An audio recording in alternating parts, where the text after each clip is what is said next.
A Destiny 2 veteran tries out Destiny Rising. Let's do this. Now, I'm not going to talk over the initial cinematics. I'm just going to let them play out with no commentary. Then once that finishes, I'll provide some commentary on the opening 20 minutes of Destiny Rising itself. It's a story you haven't heard before. A new tale that begins in a familiar way. A traveler from beyond the stars paid humanity a visit. It brought technology, well-being, helped us expand our capacity for good. We didn't know it then, but that moment was the height of human achievement. Because next came the invaders. Collapse. The sky went from gold to dark in a heartbeat. No one can agree on how or why. What we do know is the Traveler saved us. And now, after an age of darkness, hope is finally returning. Those of us left are reuniting beneath the Traveler. The last city is taking shape, a beacon of light that grows brighter every day. Which brings us to the focus of our story. A community called Haven, and a champion named Wolf. Destined to bring humanity back from the dark.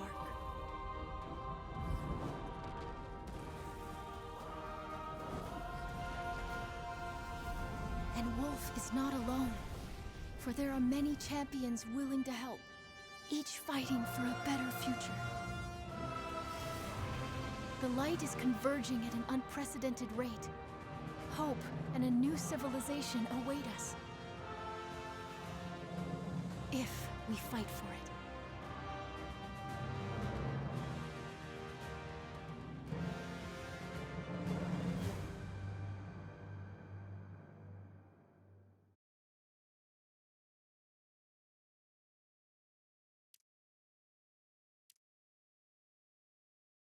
Be ready for anything.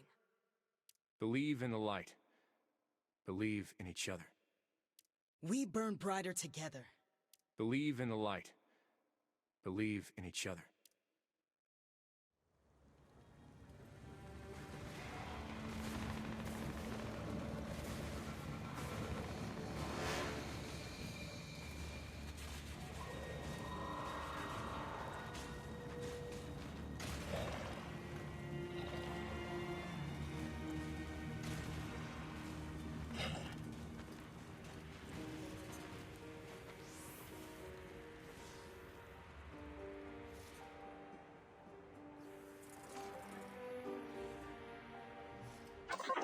A wolf.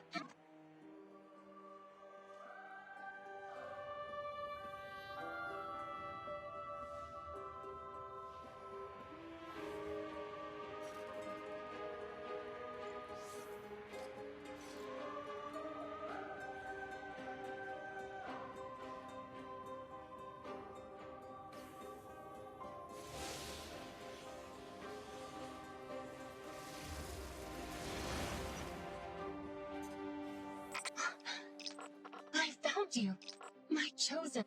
You were dead, and I brought you back. I'm your ghost. I'm made of light. And you were made to wield it. I can't remember anything. Name, identity.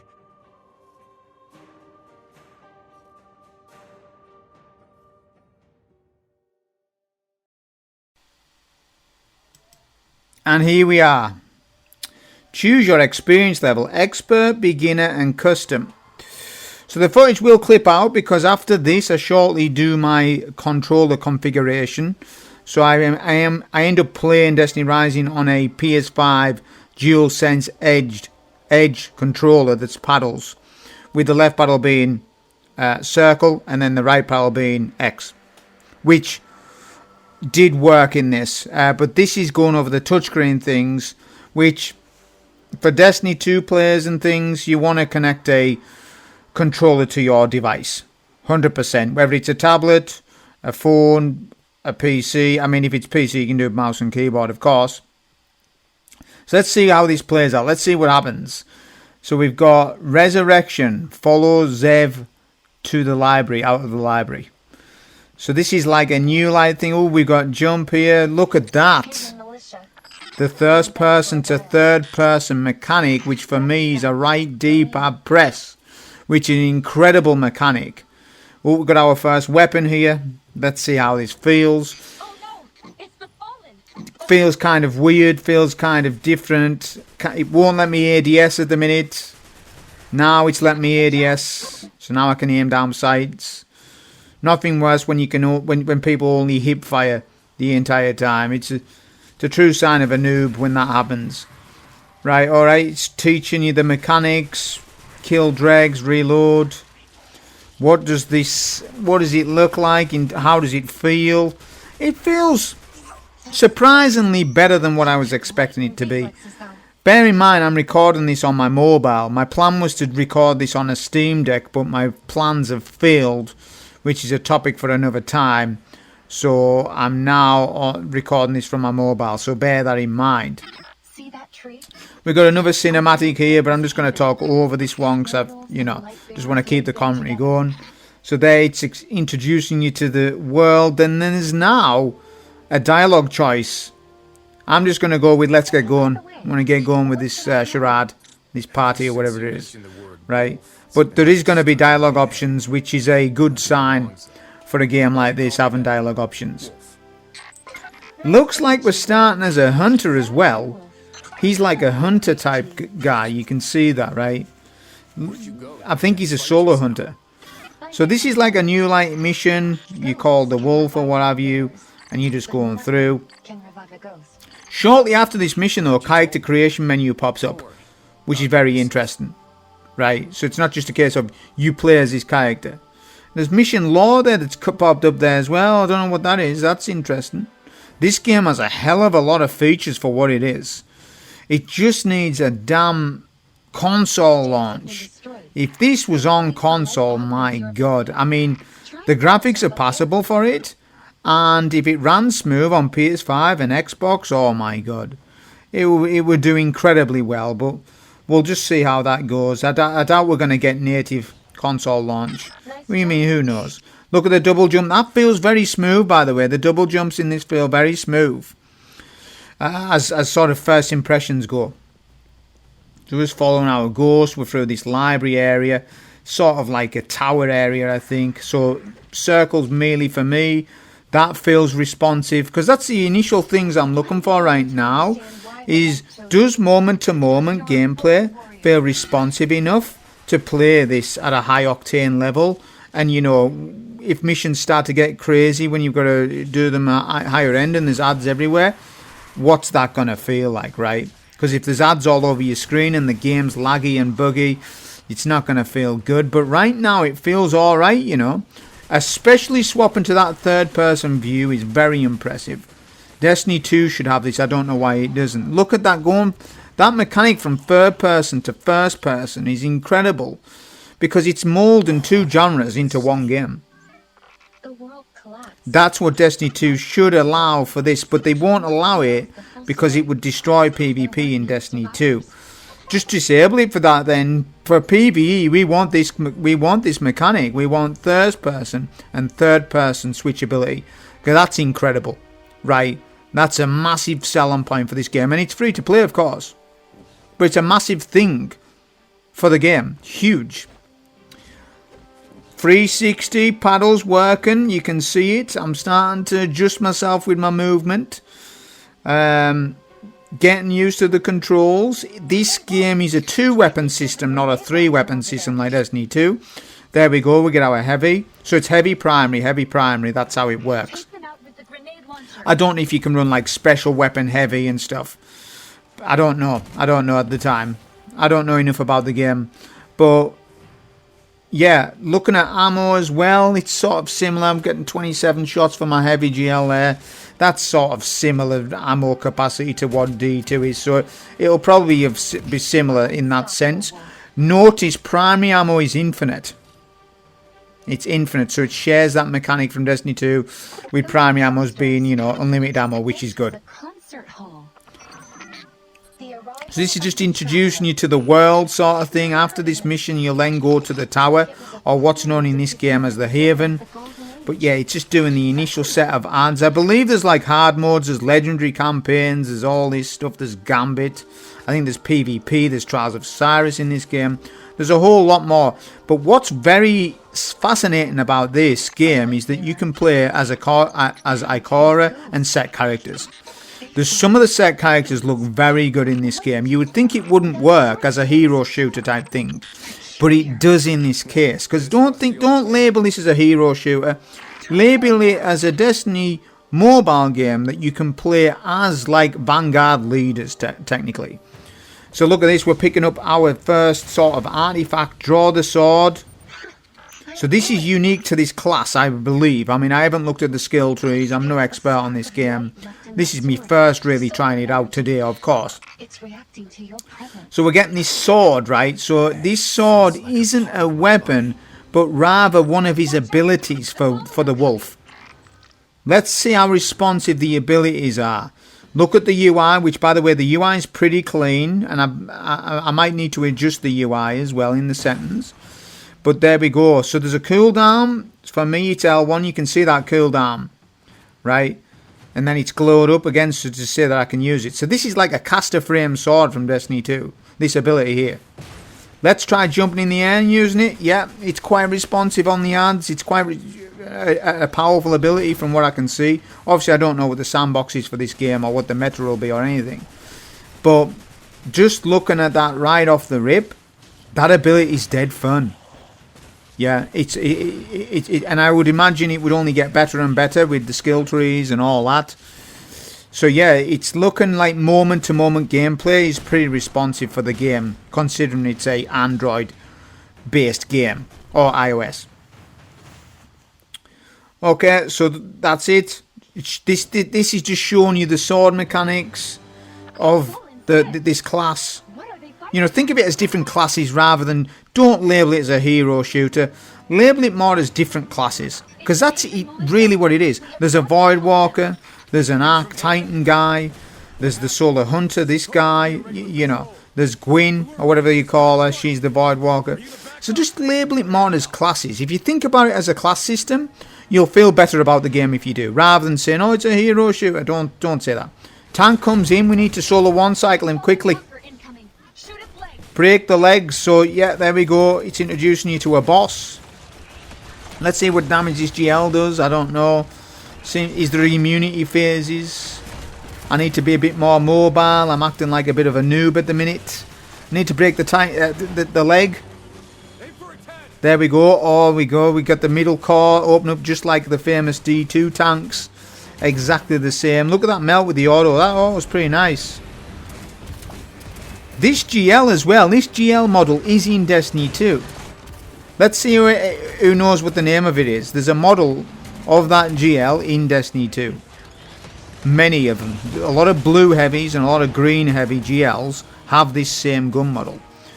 Look at that damage. Little slide there. The slide movement's pretty interesting. Yeah, the sliding's actually nice. Sliding, jumping, shooting. Because that's what ultimately a Destiny game needs to nail.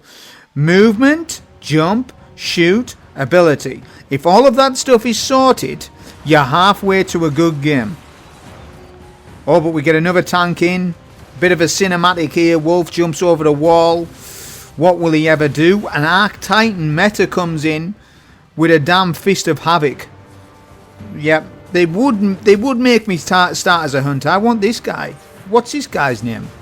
Whatever this lad's name is, he one-shot that tank, and it took me 3 mags of a GL to kill the tank. So his super must be spec'd much higher than mine as initial review of that. Radagast. Thanks for the assist. He's a protector of the Haven loyalists. That's Wolf. I automatically, all the characters, honestly, I mean, look, he's getting on his Sparrow. I've never seen in Destiny's history ever where like you Sparrow and we just somebody else on the back. Maybe in Destiny 2 Vanilla Red War, But I can't remember a time. I know it's a silly remark, but I can't remember like some sort of Sparrow cutscene like this. Look at it. We barely get that. I think the last time I remember a Sparrow cutscene in Destiny's history was in Red War 2017, which is crazy. So already the game's setting itself up. Plenty of cinematics. Yeah. Combat's nailed down. And look at this. What's this? A Sentinel? We've got Optimus Prime. We have Optimus Prime and he's on our side, which would insinuate that there's going to be villain Sentinels. And if you're fighting against enemies like this, that's going to be incredible. If that is a thing, I don't know. I'm just guessing because I don't know enough about this game. But that's an incredible feat to have enemies like that. This is like Scourge of the Past. If you're up against an enemy like that, if the game handles it, or it might be just a cinematic thing, I don't know. But that blew my mind when I seen that Sentinel. I was like, what? And they said he's on your side, which means that would insinuate that the fallen enemies or whatever have their own Sentinel. I don't know. So that's primary quest completed, Resurrection, there we go. The loading times are impressive as well. I've had no problems with that, especially on Android phone. But there's more cinematics to play, but I will just say I've had a whole host of problems on a lot of emulators, the game crashing, on BlueStacks, MUMU, loads of problems with the game crashing. So I've had to resort to mobile gameplay, which surprisingly, it's a lot better than I would expect. Here we go, character creation. Character creation, my gosh. So now it begins, right? You think you started as the wolf. Well, you kind of have, I guess. I don't really know the systems. So you got body type 1 and 2. I picked that earlier on, didn't I? Hairstyles. I mean, I've got limited hairstyles here. I mean, what do I go as? I want to look like, you know, Jon Snow or something. You know, I want to look that rugged look. That winter rugged look where we need to build a wall because winter's coming. That's the look I want to achieve. Oh, here we go. Now, if one of yous lot have stole my name, there'll be trouble of this. I'm typing my name in creation. Here we go.